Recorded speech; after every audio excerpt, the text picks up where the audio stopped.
could unite our worlds one day. Check it out. Arthur is talking to the fish. Continue. Bravo DC, vous avez réussi un film. Ouais, alors réussi plus qu'un, encore, c'est pas grave. Mais sinon, globalement, qu'est-ce que vous pensez du film? Bon, pas besoin de faire un résumé. Pour être bien honnête, la réalisation était ça à coche. La scène là, avec la mère dans la maison au début, ça commence de même là, avec le passé de la mère, avec l'anneau. Pis sérieux, cette scène-là, elle m'a pété le cul, man. Elle m'a mis à terre pour vrai, j'étais genre tabarnak, c'est le même tout le film là. Genre le film c'est le top 1 genre.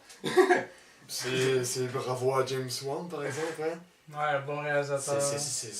Il avait fait une méchante partie dans ce film-là. James Wan, c'est pas lui qui faisait Conjuration. Ouais, justement, il a fait les deux Conjurations, il a fait le premier Décadence. Il est pas dans le même domaine, là. Mais il a fait Fast and Furious 7 aussi. Bon, on voit plusieurs visages de James Wan dans chaque. Ouais, ben ce film-là. le frère voyons, d'Aquaman, d'Arthur, comment il s'appelle dans le film? Omar? Je m'en souviens On pas. parle de chance. Parce qu'il commence par Ça avait déjà su la voix. c'est genre l'acteur qui joue dans Conjuration, Ed Warren, le principal. T'as Marvel avec Thor, t'as DC avec Aquaman, c'est deux personnes aux cheveux longs fucking badass. Si on est dans la thématique Thor, tout le temps les cheveux longs, c'est badass.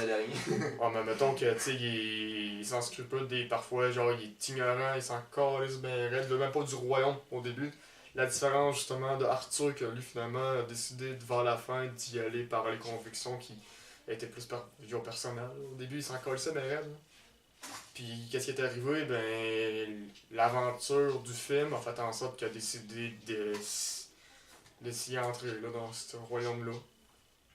Puis, je trouve vraiment ça que c'est quand même assez bon. Là. Si on le comparait, je préférerais mieux Aquaman qu'à Thor. Ben, Ok, Déjà déjà là, là, j'aime bien Aquaman que tous les Thor en fait. Parce que moi Thor, aussi, les trois films de c'est Thor. tellement beau que. Ben, le troisième, il a remonté un peu, mais Aquaman, c'est bien meilleur que Thor. Je comprends ta comparaison envers Thor et Aquaman, c'est vrai que les deux personnages se rapprochent un peu. Si on explique en gros le scénario du film... Mais combien ça dit, toi? Ouais, on a expliqué le scénario avant? on va l'expliquer. En gros, Scénario, comment c'est un gardien fort qui rencontre miraculeusement une femme d'Atlantide. Athéna, je pense. Athéna. La reine. Voilà. La reine qui tombait amoureux, qui ont eu un enfant, puis ça se trouve que cet enfant-là partage le monde des êtres humains, puis le monde des... Parce qu'il est sans mêler. Et s'en mêler exactement, comme Harry Potter. Puis ça a donné qu'il y a des conflits qu'il va avoir vis-à-vis d'Arthur dans un futur proche. Ça a donné qu'à un moment donné, l'Atlantide, ben, il s'est reviré sur la Terre avec justement face aux parents. Puis là, la mère a décidé de s'émanciper genre de la Terre pour aller vers l'Atlantide, pour aller vers la fosse, puis non. Ouais, puis Après Arthur a grandi, puis est tombé genre avec des fucking pouvoirs qui s'est développé. Puis après ça, ben, il y a eu Justice League, puis on a un peu entrevu là. Ouais, en tant que tel, le film se déroule après les éléments de Justice League, puis en gros, le scénario du film, c'est que Atlantis est contrôlé. Ben, le roi, c'est présentement son frère, puis lui, il veut provoquer une guerre sur la terre des humains.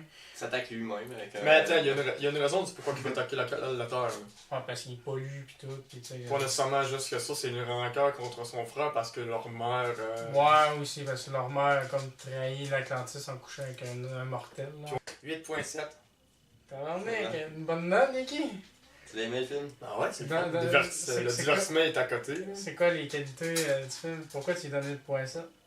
Ben, tout ça, c'est tout ce que crée James Wan, là, ce que c'est Le rare. scénario, le visuel. Le scénario visuel, tout ce que crée James Wan, puis justement, c'est aussi l'interprétation de Jason Momoa, justement, qui fait un renouveau au personnage, justement, d'Aquaman.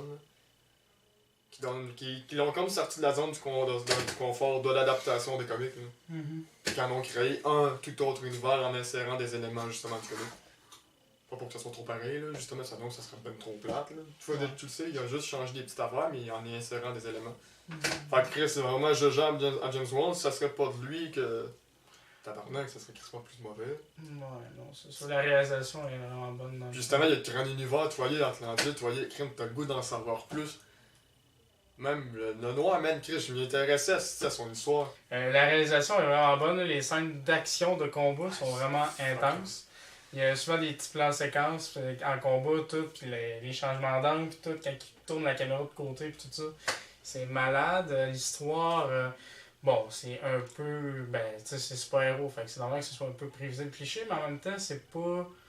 C'est pas une histoire normale qu'on voit non plus tout le temps, genre style Superman, Batman, pis tout, tu sais, que leurs parents sont morts quand il est jeune. Oui, sa mère s'en va, mais il sait pas si elle est morte. Il vit avec son père, pis tout, tu sais, c'est différent un peu de ce côté-là. Puis il accepte.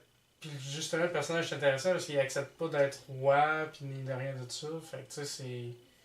C'est un héros malgré lui, tu sais, c'est pas un Superman que lui, il veut sauver tout le temps le monde. Ou Batman aussi, là. Fait que ça, j'ai trouvé ça intéressant. Ce que j'ai trouvé intéressant aussi, c'est la fille qui était avec Mera. C'est pas une demoiselle en détresse comme la plupart des love interest des super-héros. Elle est badass dans le film, là, je trouve. Là. Elle a plein de pouvoirs et tout. Fait que ça fait que ça rend le personnage intéressant puis ça fait changement aussi. Le scénario, il est cool.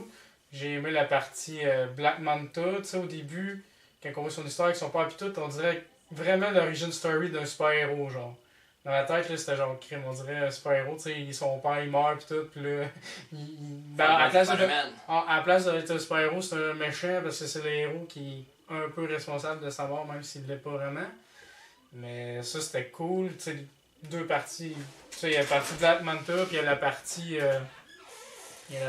du frère d'Arthur Curry. Ouais. Puis il y a des scènes vraiment. Les scènes sur l'océan, c'est vraiment malade. Là. La ville d'Atlantis, tout ça, tu veux en savoir plus, comme tu as dit. Moi, j'aurais voulu savoir comment que le roi d'Atlantis a rencontré Black Manta. Pourquoi qu'il a rencontré Black Manta? Comment qu'il l'a connu? Ok, tu parles du frère. J'aurais beaucoup aimé une scène de ça. Ouais, j'avoue. Ça aurait été bien, mais je pense que c'est par les eaux. Les eaux, les poissons. Parce que c'est un pirate, il est tout le temps sa mère, fait qu'on est de l'avoir. Peut-être qu'il a connu plus son père, là, je dirais. Il y a des personnages secondaires, mais pas tellement qui sont bien développés. Là. Le personnage de William Dafoe, il sert pas à grand chose, à part de mentor à Aquaman, mais tu le vois tellement pas souvent avec lui que tu ressens pas de lien entre ces deux-là. Le frère, tu connais un peu ses motivations, mais il est pas. C'est pas le meilleur méchant, mettons, que j'ai vu. Tant qu'à moi, Black Manta était plus intéressant. Ouais. Fait que de ce côté-là, des petites faiblesses. Souvent dans le film je trouvais que ça apparaissait le fond vert malheureusement comme sur le quai justement au début avec son père et sa mère. En fait tout le temps cette place là ça apparaissait fou, je trouvais que c'était la pire place, le reste c'était pas pire mais les effets visuels dans l'eau c'était vraiment cool. Donc pour ma part c'était un 7.5-8. The war is coming to the surface and I'm bringing the wrath of the seven seas with me.